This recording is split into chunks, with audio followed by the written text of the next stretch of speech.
ธีมอบหับทุนก่อสร้างหอพักนักเรียนจัดขึ้นที่โรงเรียนมัธยมสมบูรณ์ขีนาคเมืองโขงแขวงจำปาสักในวันที่7 ธันวาคม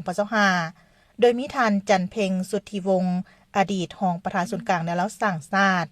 ท่านบัวผัดพุทธวงศ์รองหัวหน้ากรมพัวพันคนเสื้อสัตว์ลาวอยู่ต่างประเทศกระทรวงการต่างประเทศท่านจุ่มคำหลวงวัน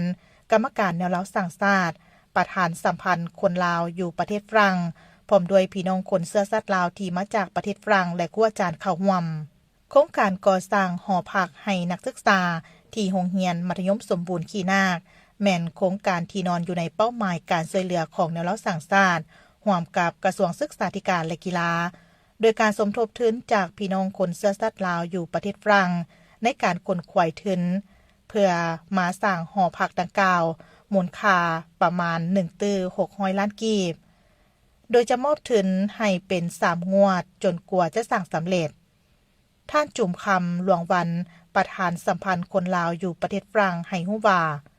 ในนามประธานสัมพันธ์คนลาวอยู่ประเทศฝรั่งได้ระดมทุนโดยการตั้งกองบุญซึ่งมีคนลาวจำนวนหลายมาร่วมแบ่งปันน้ำใจช่วยสร้างหอพักดังกล่าว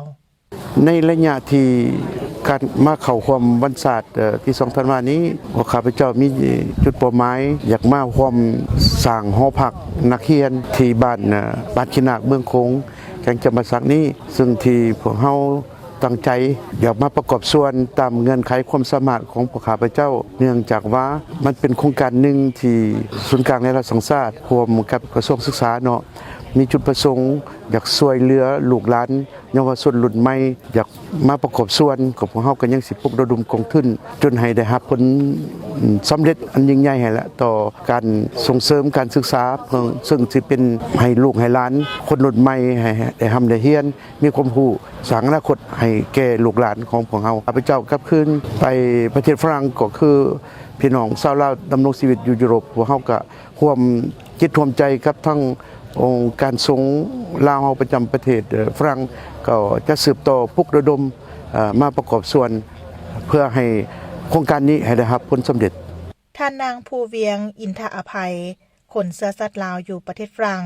แม่นผู้หนึ่งที่ได้ประกอบส่วนทุนหอนในครั้งนี้และในอนาคตถ้ามีอันใดพอสวยได้ก็จะสวยเติมอีกดีใจหลายแล้วก็ภาคภูมิใจที่สุดแล้วก็ที่ว่าสามารถมีโอกาสได้มาซอยเหลือบ้านเมืองเฮาไปว่าเฮาเฮ็ดได้สำใดเฮาก็เฮ็ดซ้ำนั่นเนาะคันเพิ่นต้องการอย่างเพิ่นขออย่างเฮามาเฮาตอบสนองเพิ่นได้เท่าใดเฮาก็ตอบสนองเพิ่นมาตลอดแต่1993มาเฮาก็กลับมาเมืองลาวเทื่อทำอิฐเนาะเฮาก็เคยเอาเครื่องมาซอยพวกสหพันธ์แม่หญิงลาวหลายเทื่อเอามาหลายบอนด้านปัจจัยเฮาก็ประกอบส่วนซอยเพิ่นแล้วอันนี้ด้านวัตถุเฮาก็ซอยเพิ่นคือกันมีอันกากตาบเลย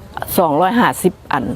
แล้วเฮาพิมพ์ซื้อเฮาใส่ในหั่นก็อยากส่งข่าวให้พี่น้องเฮาอยู่ทั่วโลกนะคันผู้ใดที่ว่ายังคิดฮักฮอดบ้านเฮาอยู่ก็ต้องพิจารณาท่านบุญลีแก้วมณี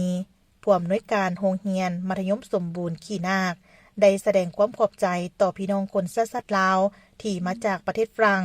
ที่ได้มอบทุนเข้าในการก่อสร้างหอพักนักเรียนครั้งนี้ข้าพเจ้ามีความภาคภูมิใจที่สุดเนาะที่ว่าเห็นภาครัฐและอำนาจกำครองหรือว่าผู้อยู่ต่างประเทศเนาะที่ได้เอาทุนดังกล่าวนี้มาสวยมาเหลือนำมาพัฒนาโรงเรียนของข้าพเจ้าโดยเฉพาะแม่นหอพักโครงคู่ในโรงเรียนเนาะพออยู่ในสภาพของโรงเรียนข้าพเจ้าก็มีความจำเป็นที่สุดเนาะที่มีนักเรียนห่างไกลโศกลีกเนาะเป็นต้นอยู่ทางบ้านโสดกับเนี่ย1020 กิโลเมตรเนาะภาคส่วนหนึ่งที่อยู่กอดอนเนาะเพราะว่าโรงเรียนของข้าพเจ้านี่บ้านกระดันขีนาคและก็โซนเวียงและกุมสมและกุมโสดเนาะส่วนหนึ่งก็มาจากกอดอนภาคใต้คอนเพดอนสลัมดอนเซฮงหรือว่าพึ่งงามเนาะใจน